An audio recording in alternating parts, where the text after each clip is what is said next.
Olá, pessoal! Hoje nós vamos fazer a correção do exercício da aula 2.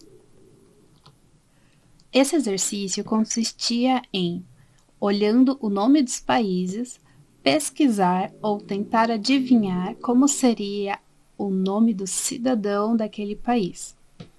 Nesse caso, a gente teria sempre então as versões masculina e feminina para cada país. Lembrando que muitas vezes você precisaria apenas encontrar o nome masculino e fazer a conversão para o nome feminino com as regrinhas que a gente aprendeu na aula. Então vamos lá.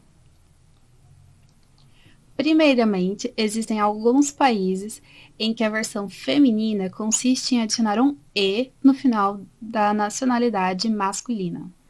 Então, como por exemplo, a gente tem La France, em que nós temos o français e la française, ou, por exemplo, a China, que nós temos le chinois e la chinoise. Ou um outro exemplo, a Alemanha, onde nós temos l'allemand e l'allemande. Em geral,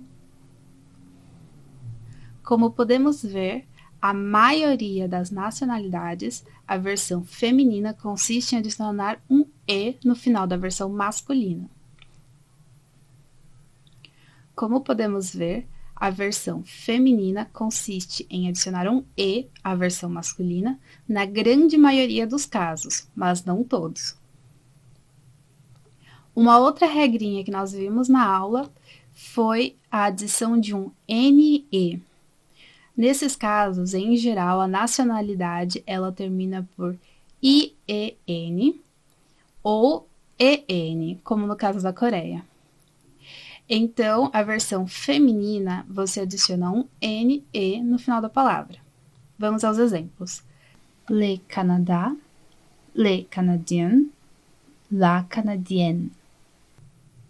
Entretanto, devo lembrar que essa regra não é válida para todas as nacionalidades que terminam por N, como por exemplo o México, onde nós temos le Mexicain e la Mexicaine.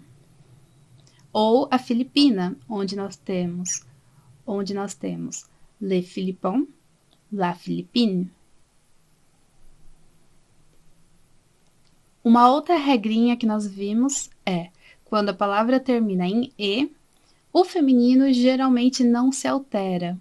Nesse caso, nós temos o exemplo da Rússia, em que o russo e a russa será sempre Rus.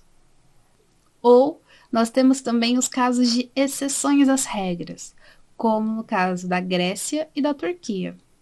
Eles estão com um asterisco no meu livro. No caso da Grécia, que foi o exemplo dado no exercício, nós temos le grec, la grecque. Você pode ver que a pronúncia do masculino e do feminino é exatamente igual, porém na escrita nós temos uma adição de QUE. Porém na escrita nós temos a adição de um QUE. Bom, esse era o exercício da aula 2. Eu espero que vocês tenham entendido. Caso não, deixem nos comentários as suas dúvidas que eu posso estar respondendo, ok? Até o próximo exercício!